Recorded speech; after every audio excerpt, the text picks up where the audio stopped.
કોંગ્રેસ પ્રમુખ ખડગેના ગુજરાતીઓ પરના નિવેદનનો રાજ્યભરમાં વિરોધ કરાઈ રહ્યો છે। ભરૂચ જિલ્લા ભાજપ દ્વારા શહેરના 5 મત વિસ્તારમાં મૌન ધરણાનું આયોજન કરવામાં આવ્યું હતું, જેમાં ભરૂચમાં ભાજપના મૌન ધરણા કરી ગુજરાતીઓની માફીની માંગ કરી હતી। કોંગ્રેસના રાષ્ટ્રીય અધ્યક્ષ મલ્લિકાર્જુન ખડગેના ગુજરાતીઓ અંગેના વિવાદિત નિવેદન બાદ રાજ્યભરમાં વિરોધ પ્રદર્શન શરૂ થયા છે। આ નિવેદનને કારણે રાજકીય ગરમાવો વધ્યો છે। ગુજરાતીઓ અભણ હોવાના ખડગેના નિવેદનના વિરોધના ભાગરૂપે ભરૂચ જિલ્લા ભાજપ દ્વારા શહેરના 5 મત વિસ્તારમાં મૌન ધરણાનું આયોજન કરવામાં આવ્યું હતું। આ કાર્યક્રમમાં ભાજપના અનેક આગેવાનો ઉપસ્થિત રહ્યા હતા અને ખડગેના નિવેદનની સખત નિંદા કરી હતી।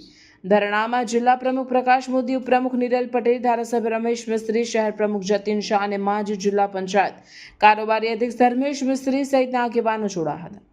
આગેવાનોએ જણાવ્યું હતું કે મહાત્મા ગાંધી અને સરદાર પટેલની પાવન ભૂમિનું અપમાન ગુજરાત ક્યારેય સહન નહીં કરે। ભાજપના આગેવાનોએ માંગ કરી હતી કે મલ્લિકાર્જુન ખડગે પોતાના નિવેદન બદલ તમામ ગુજરાતીઓ પાસે જાહેર માફી માંગે। આ મુદ્દે રાજ્યભરમાં રાજકીય તણાવ વધવાની શક્યતા છે। હાલમાં ગુજરાતમાં સ્થાનિક સ્વરાજની ચૂંટણીઓ ચાલી રહી છે, ત્યારે આ નિવેદનની રાજકીય અસરો જોવા મળી રહી છે।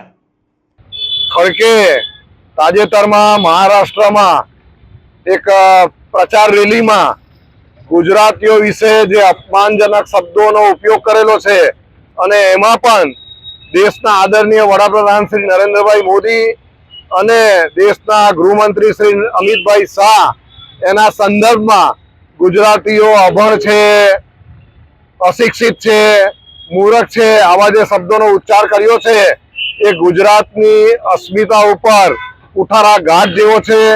ગુજરાતનું અપમાન કર્યા બરાબર છે અને વધારેમાં એ અવારનવાર ગુજરાતીઓનું અપમાન થાય, દેશના વડાપ્રધાનનું અપમાન થાય એવા જે શબ્દો ઉચ્ચારે છે અને નરેન્દ્રભાઈ મોદીને ઝેરી સાપ એવા પણ જે સંબોધન કરેલા છે એમને અગાઉ, તો આ ખડકેના જે વાણી વિલાસ સામે ભારતીય જનતા પાર્ટી યુવા પાંખ તરફથી આજે જે 5 બત્તી મુકામે ધરણાનો કાર્યક્રમ રાખેલો છે એમાં ભારતીય જનતા પાર્ટીના શહેર અને જિલ્લાના સૌ આગેવાનો જોડાયેલા છે। અમે કોંગ્રેસના પ્રમુખના આવા નિવેદનને સખત શબ્દોમાં વખોડી કાઢીએ છીએ અને કોઈ પણ સંજોગોમાં સાંખી લઈએ નહીં।